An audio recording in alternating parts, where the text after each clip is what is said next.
We're going to continue on. Thank you if you're tuning in live. And for you people here, if you don't know it, all of the programs over the last 2 days, 2.5 days, will be on NikonUSA.com live. So if you missed anything, you want to see the panel discussions or any of the photographers, feel free to go back and watch these programs as often as you'd like. Next photographer, I met about a year or so ago, just before the WPPI show. And I was turned on to her work by Brian Aho, one of our reps in Texas. And I immediately was blown away and inspired by the work that she does. So without wasting any more time, let me introduce you to the Nikon stage. Audrey Woulard, Evolve Building Relationships to Ensure Longevity. Audrey Woulard. Thank you. Hi, everybody. How are you?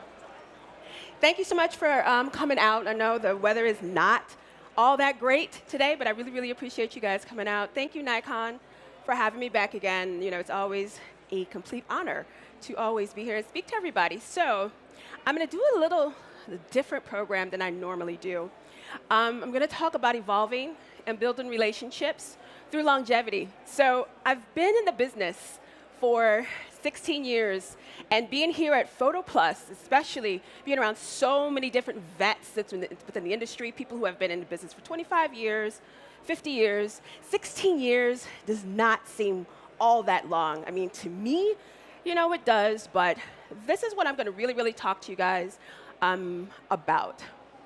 So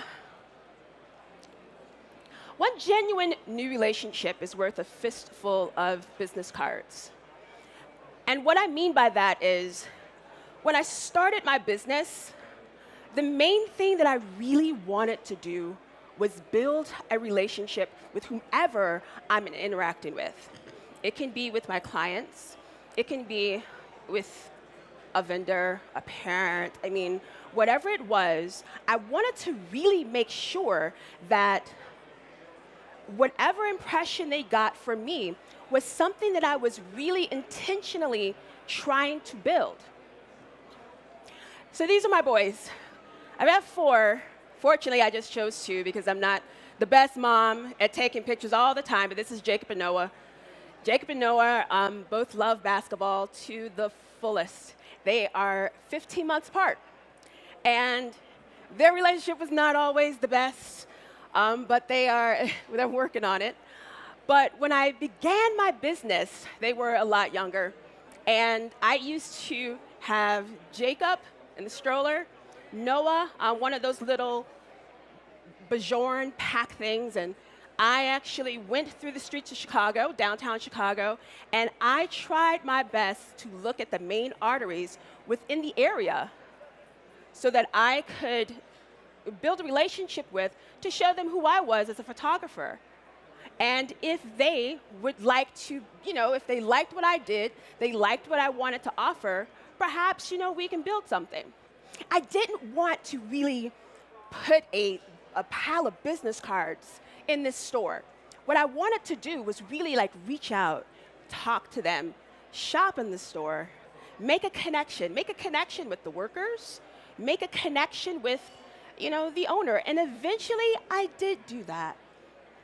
When I did that, it actually started to build a clientele I actually did not expect to build, but it served me really, really well, beginning all the way back. Well, it was 16 years ago. You guys do the math, but I'm not going to give you an exact date because then you can figure out what my age is. That's Jacob and Noah now. So now they're 18, 17. Jacob, is this one here, he's off to college now. He was my needy one. I say was. He kind of still is, but he's actually left us alone a little bit. We still get the occasional text every so often, but you know, he's starting to do a little bit well. Noah, the one that's on the left, is now a senior in high school. So that relationship was the catalyst of how I really wanted to build my business with everybody that I encountered. I started off as a baby photographer. This particular picture, I felt if I only had one image to show anybody, this particular image would encompass what my brand was all about. It showed, you know, it was all white room, nice, kind of had like a high-end look. you know, a little fashionable for as much as you can make a baby fashionable, but that's pretty much what it was. And so because I started so long ago, I was shooting with Nikon D70. You guys remember that camera? Nikon D70, and then I moved up to Nikon D200. I started to just kind of like move all the way up, but I started way back with those cameras. But this was kind of what the look I was going for. And if I had, I don't care if I was doing maternity, if I did something, you know, I could have done an event, because when you first start, it's hard to like really hone into a niche, because that's like the hard part, right? But this was what I would felt if anybody just saw what I did. This was the one picture that would show what I was capable of doing. So that's Baby Estelle. Baby Estelle was the first one. But part of my work was all about natural light, you know, really using window light to hone in onto my subjects, really nice, bright, and airy. Baby Estelle starts to grow up. So she is now 2. Still moving on with this entire look. This mom, she told me one of the reasons that she wanted to hire me was because she actually liked how I was able to incorporate architecture within my images. Now, this particular image doesn't necessarily show that, but as we start to move forward, you'll see what that comment that she gave me so long ago within my career helped build what my style was. So I was like, I bring in architecture? So we kind of sat down and we talked about it. And, you know, Baby Estelle kept growing up, and I found out through all of the time that we sat, every single year she decided to hire me, her mom was an architect. So we started to make that connection from there. But what she taught me was that this is what I liked to photograph. This is what I like to look at. I like to look at the light.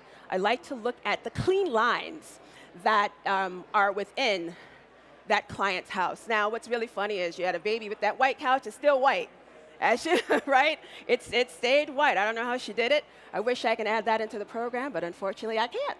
But as she started to grow up, I really started to hone in to what my style was. This is Macy.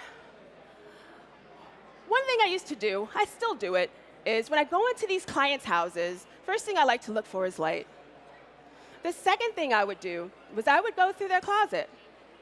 So when you meet someone for the very first time, going through their closet is a daunting experience. You have to go into their bedrooms, pull out their clothes. Like, who wants to do that when they really don't know who you are? You become really close at that point. So we start to really talk about it. And what I found out was, with Macy, was that skirt that she had on, that skirt was something her mom wanted her to wear. Macy really didn't like it too much, but she wore it anyway. Well, now Macy's now 16. And guess what? We put that skirt back on her again. And this particular picture means more to her mother than she ever realized back when she originally put that on her. And so what that begins to do is it builds that relationship between she and I. And that first quote that I gave you guys, that one relationship is worth a fistful of business cards, she begins to relay that to everyone that she knows, and it starts to bring me new clients. Baby Vivian was a referral from Macy's mom. Whoops, I don't know what happened. There we go. That's her dad. He doesn't have a lot of time to spend with her, fortunately, because he's working, and he told me distinctly that she was the light of his eye. I remembered that. So when I saw him again, I made sure that I found some ray of light somehow. I guess I kind of planned it a little bit, but I made sure that I really looked for some place that I could be able to capture the spirit in which he saw his daughter, so that he actually could really encompass how he feels. And so that means so much to him. But if you notice, I recreated the pose that he did, and I intend to continue to do that as many years as I know them. This is the hatches. I think I shot this with a D700. And this was a painful picture for me to put up. I mean, it's one thing that, you go on Nikon stage and you have to put up all your old work, but it really encompasses who I am as a person, as a photographer. So I'm really, really proud of that because I started as mom photographer, and I've been full-time in this business for 16 years, no additional job at all. So as much as I probably don't want to put that up there, it really, truly means a lot to me. So the dad, when I met them, he told me, after we had that session, his daughter, who still is very, very shy, took to me quickly, and more quicker, I guess, not more quicker, a lot quicker than he thought that we would actually connect. So now they're starting to grow. Family's still intact. Now Sydney, she's now 15. And because now we all get along, so I don't know if anybody here is a family photographer, but sometimes it's a little hard to get the dads, within the shot and to really get, I guess, into it and show how they are when they're not with us. But I was able to get Dad, nice and relaxed, and he was having fun. The funny thing is now Sydney, she is, because she's 15, she's at that age where, okay, Mom and Dad, I don't want to be bothered. So that's when they kind of come in and they, say, hey, you will be bothered, and they love this image. This is Joe. So I put Joe up here. Joe is a little bit of a spitfire. The funny thing is I show so many pictures of girls, and people think that I don't take pictures of boys. One of the main things that I do when I am really relating to boys is I let them know how quick we're going to be done. With boys, they always, they're like, we really don't know how long we want to be here. We really don't know. So I always let Joe know, who is now 14, that, you know what, Joe? I'm going to get you in and get you out. Don't worry about it. Stitch pictures. How many clothes your mom wants you to put on? 3? Okay, we'll tell her to do 2. So I make my relationship with Joe. As long as Joe is my friend, guess what? Mom and Dad are my friends too, because they just want Joe happy. Thus, they just want those pictures. So I have to build that relationship with him too, so that I can always maintain them coming back, which is why I was able to do that. This is Summer. What's really funny is this picture looks really, really summery, doesn't it? But Summer I have actually been photographing since she has been, her mom has been pregnant, as a matter of fact. I couldn't pick all of the pictures that I wanted to put up here, but Summer, I have been photographing her for this long. And with this image, Summer really wanted something that was different. She's now 13, and what we did was we went into, and I'm from Chicago, so we don't have subways. We have what's called the L station, so it's all above ground. So we have to buy the ticket, go above, and I positioned myself to, we waited for that train. We waited that train out. I used my 85 millimeter, positioned myself way back, and I said, you know what, Summer, you wanted something cool so you could put on Instagram? We're going to wait for that train. We waited for that train, loved it. Parents blew it up as a 30 by 40. But that relationship that I had with her when she was little let her mom trust me to place her into that position so that I can actually capture this particular image of her. Taylor. I have a special relationship with Taylor and her parents. When I first met Taylor, they just wanted the typical close-ups of their kids. It was one of those things where I hope you get one good shot. Have you guys ever heard parents say that? And it's kind of like I say, well, I hope I can get more than one good shot. But you just want the one good shot. Usually that encompasses a close-up. So we started to meet every year. Taylor was a little bit of a spitfire.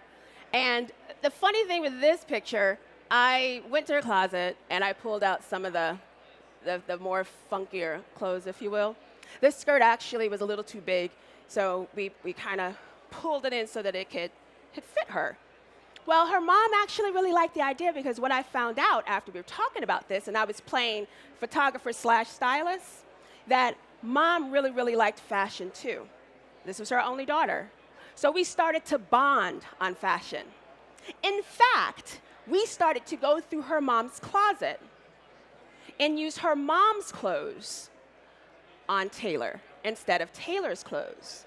So this became this new session that Taylor's mom was able to have with her. This became their special time. Thus, I'm connecting with my client. So we're pulling stuff here. This is actually from her grandmother's house. We were standing in front of a huge big window, so this is nice, good flat lighting.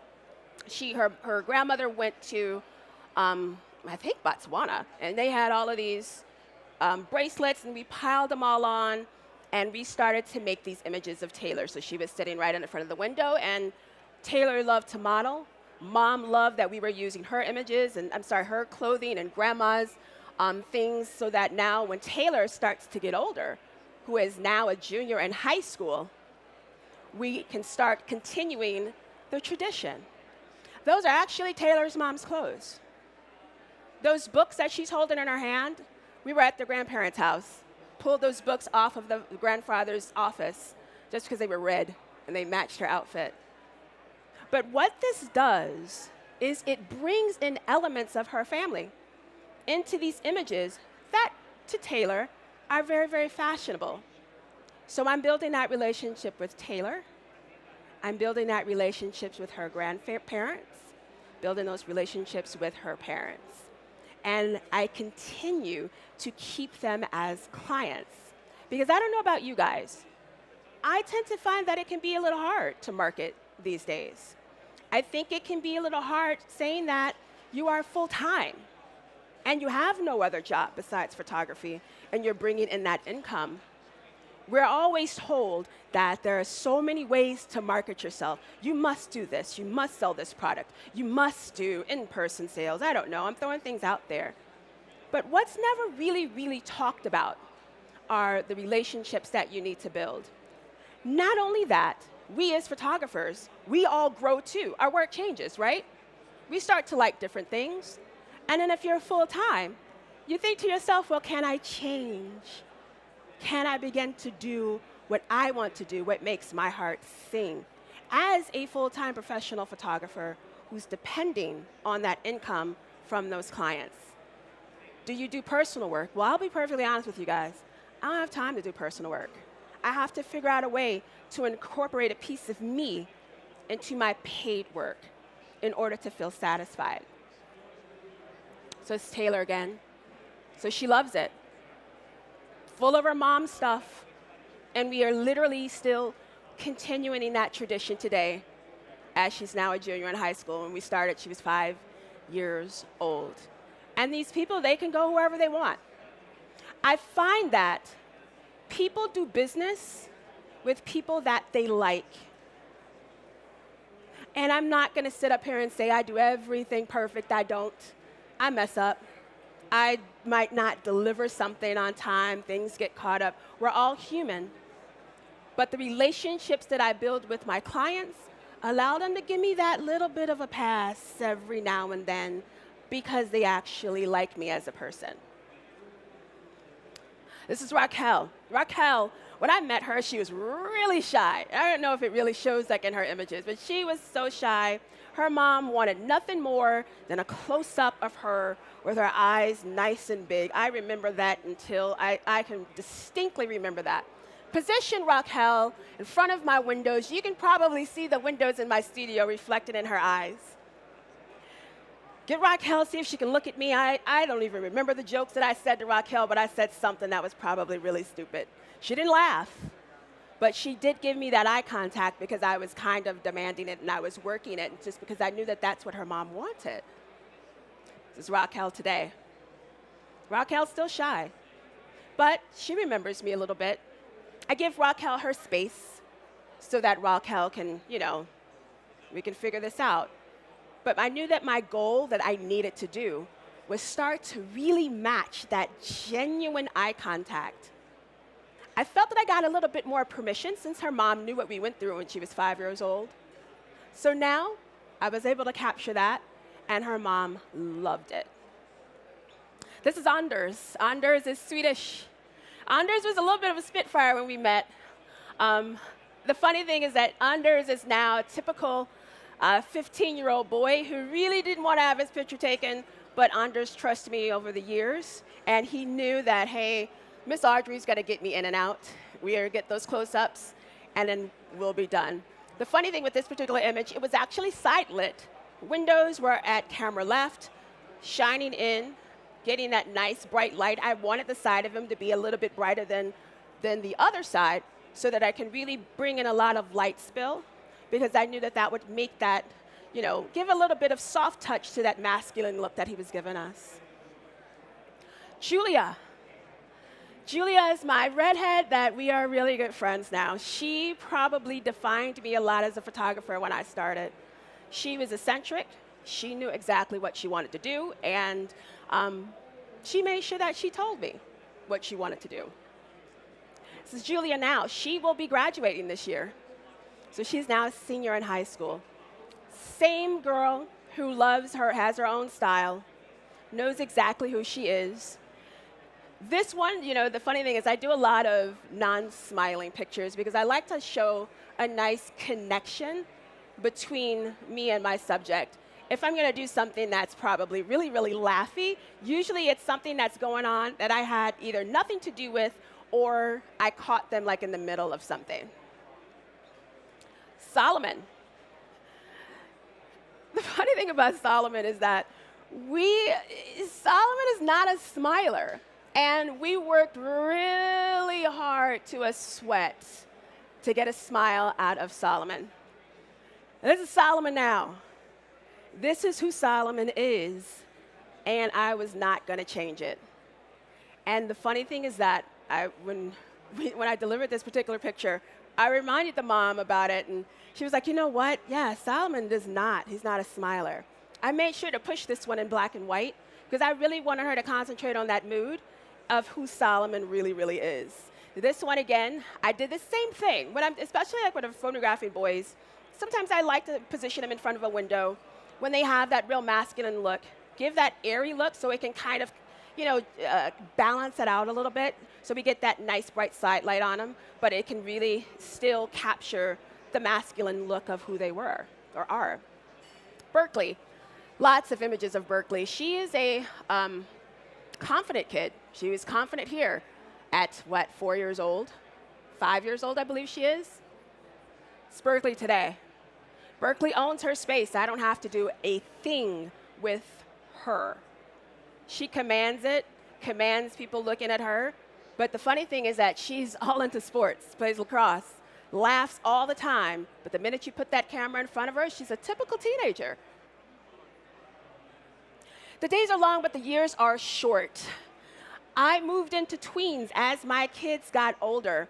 And one of the things I like to remind parents of is that this stage is fleeting.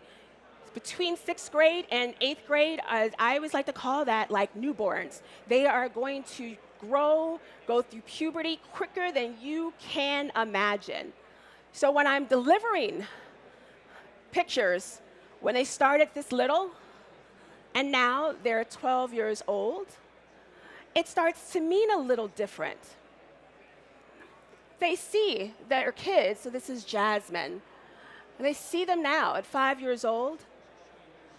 Jasmine's now a junior in high school. So they all mean a little bit different to them because they're now reminded that, you know what, I got a middle schooler, I've got a tween. Before you know it, they're going to be a senior in high school, as you saw how quickly this changes. So when I want to capture, the mom loves this baby with those big blue eyes, it makes these years a lot more memorable.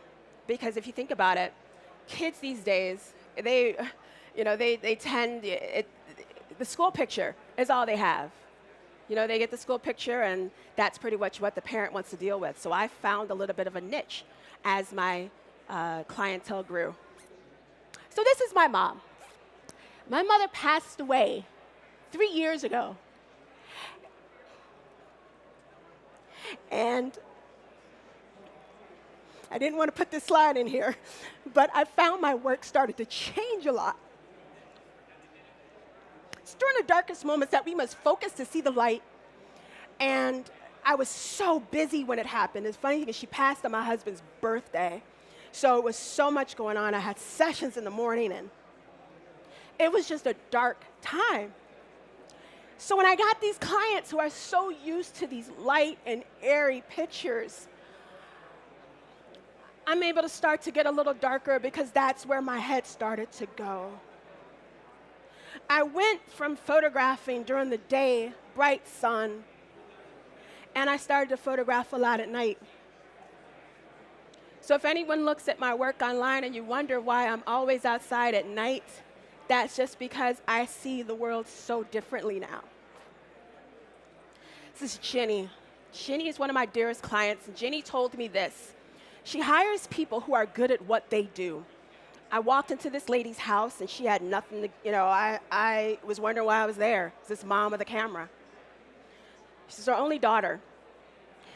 She let me watch her grow year after year after year. She did not have to hire me. They have houses all over the world.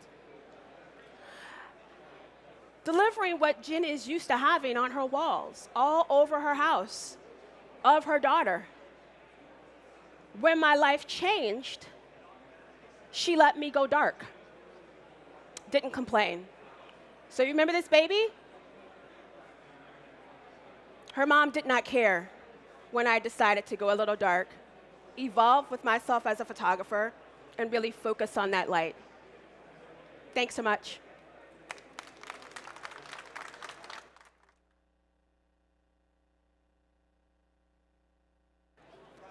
Ladies and gentlemen, stick around for more amazing education. Thank you, Audrey Woulard. Awesome work.